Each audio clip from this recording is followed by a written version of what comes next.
This is Megan from Megan Meal Schools, and I wanted to stop in real quick and share a story with you today about fear. This week I am, I think, 8 weeks sober, and that is a whole series of other videos and stories.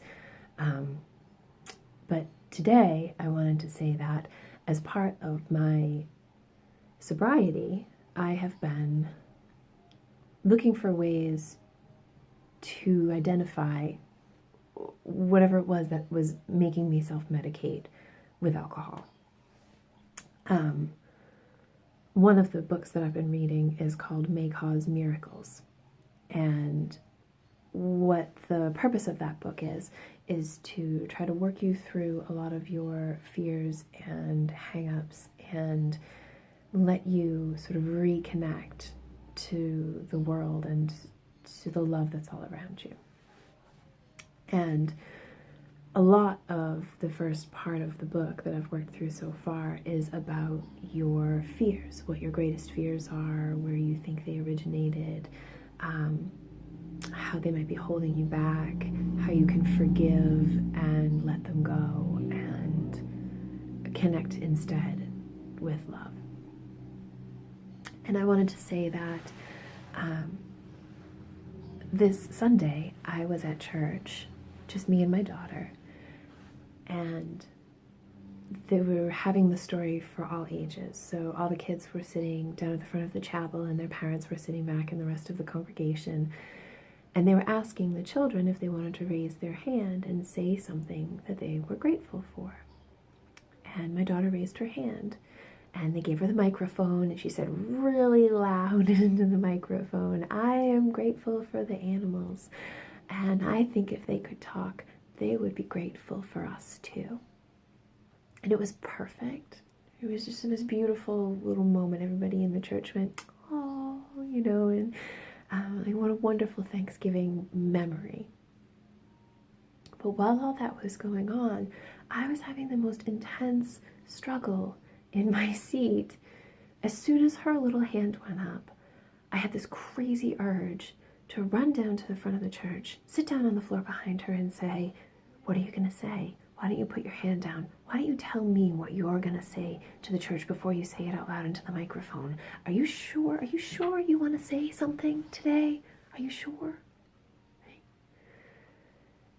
What? Why? Why on earth would I be worried about that? What could my adorable 6-year-old daughter say in church about gratitude that could cause a problem for her or for me or for anybody? It's me, it's my hang-up, it's my fear of unworthiness, my fear of embarrassment. Right? It's all the times that somebody said to me, "I don't know if you can do that. Are you sure you want to try?" Right? That created this feeling in me every time I go out to interact in the world, where before I say anything I hesitate, or after I've said something I play it over and over and over and over again in my head. And I realized on Sunday that I have been censoring my children so that they don't have to feel those feelings. But my children don't have those feelings. That's my plague. That's my cross to bear. And I wanted to share this story because I think I'm not the only one. I think I can't be the only one.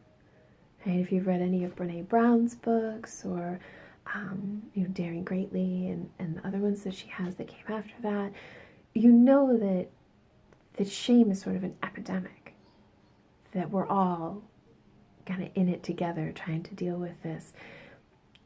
And I wanted to say to the world that I'm going to try really hard not to censor my children, that I'm going to try really hard to let them live authentically, and that I know that the only way that I can help them do that is to do that myself.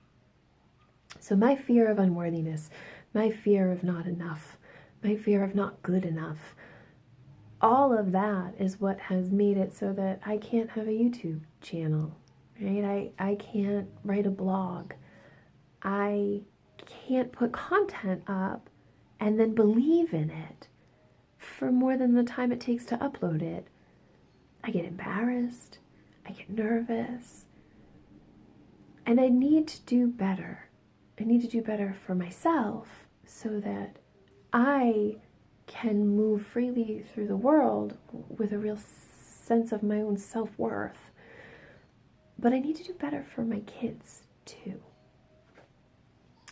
And I just wanted to pop in here today and say how grateful I am to everybody who supports me and to the world for having all of these wonderful resources in it, and how grateful I am to myself for putting in a little bit of work in these last few weeks, for doing the hard thing, the thing that most needed to be done,